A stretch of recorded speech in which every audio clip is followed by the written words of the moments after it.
I wrote that article you are talking about because Pastor Tunde Bakare was one of the few Nigerian pastors that I respect. I respect him very, very much. But the guy started disappointing me when he did a few things. Now, number one, I was there.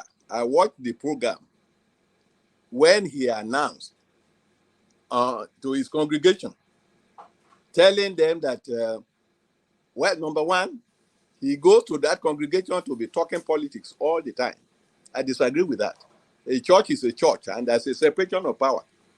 The church is not a politics. If you want to play politics, go and join politics.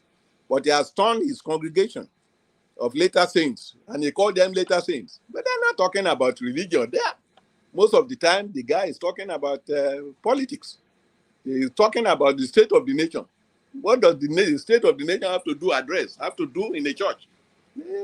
I disagree with that, but that is what he chose to do. And he went to his congregation and told them. That was long before the election was held. He said God had told him that he's going to be the next president of Nigeria. He's going to be the successor to President Buhari and became the 16th president of Nigeria. Now, the same man who is saying that, who had that announced to the whole world that they should expect him as the next president of Nigeria, is now complaining about the man who said Emilokon. He said that he should not have said Emilokon. What can be worse than Emilokon when you told the whole world that God, the God that we serve, had told you, and we thought that you were a serious pastor. I thought he was a very serious pastor. I used to believe in him.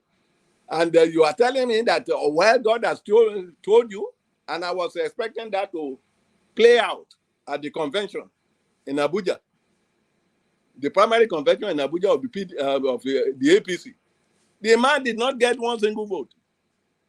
He did not get one single vote. And Tinubu, whatever you may say about him, whatever may be his faults, got over 1,000. I think 1,238 or 1,230 something. And the second man got 238. I think that was Chibaji was somebody like that. So it now proved that what Pastor Tunde Bakare was saying, it was like the fake pastor. I thought he was a serious pastor. He's a lawyer, very brilliant, very eloquent. In fact, he's very, very persuasive. But on that occasion, he disappointed you. He disappointed me. I don't know whether he disappointed you. He disappointed me personally. And it was that disappointment that I was trying to play out, that played out in my article on him.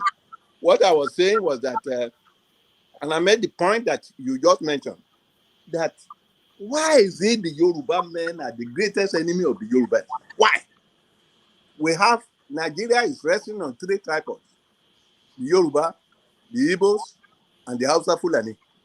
Now, Doctor, we can't see you very well. Just position. Okay, good. Okay, good. Yes. Three tripods I was talking about: Hausa, Yoruba, Hausa Fulani, Yoruba, and Igbo. Most of all these people do support their people. It's only the Yorubas that are notorious for not supporting our people. Why? Why should it be like that? And I give you an example. For example, Awolowo was a great man. He was a great premier of the West. But he had a very difficult man, a bad man, called Adegoke Adelabu. Adegoke Adelabu would have stopped him because the way he was going, he was the greatest thorn in his flesh at the time. Not only that, Obasanjo, in fact, even before Adegoke Adelabu, I remember Herbert Macaulay, who was the leader of the Nigerian National Movement, which was the first political party, you can say, even though they don't call it a party at the time. When he was sick and was not feeling good, and he wanted somebody to take over from him, he did the right thing.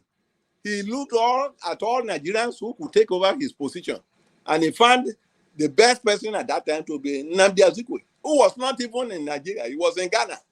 But he had made a name for himself as a Pan-Africanist. And so Herbert Macaulay decided to invite him to be the one to take over from him. there are people, there are Yoruba people who were there, like Oba Akintide, the Odemo of Ichala. They were very active in the national movement. He didn't think of them. He did the right thing. He thought that Nnamdi Azikiwe was better equipped and better prepared to be his successor, and he picked him. Now, the other tribes, I'm talking about the Hausa Fulani and the Igbos, they won't do that. I'm sorry, because I know you are Igbo, Rudolph. I know you are Igbo, but you are a very dispassionate Igbo. You are totally destabilized. So I can say this before you.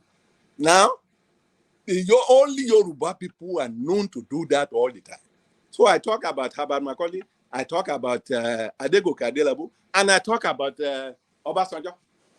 Obasanjo was the greatest enemy of Awolowo. He didn't want Awolowo to be anything.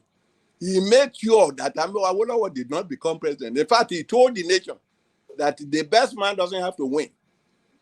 He knew the best man was Awolowo. And so he was trying to prepare the mind of the people that he was not going to support Awolowo. And he put Shehu Shagari there and so on. Because I was there, I was in government when all that happened. Not only that, what of Abiola, MK Abiola? Obasanjo was the greatest enemy of MK Abiola. He said he was not the Messiah that the Nigerians were looking for. So, in other words, Obasanjo was the only Messiah that he could recognize. So, I guess the question I was raising was that why is it that the Yorubas never loved themselves? Why?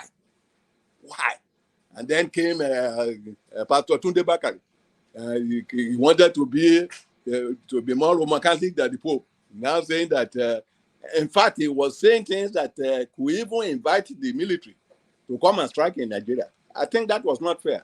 So I just got infuriated, and I felt that, my opinion may not be the most popular opinion, but at least I have the freedom to express it. So that was why I decided to write that article.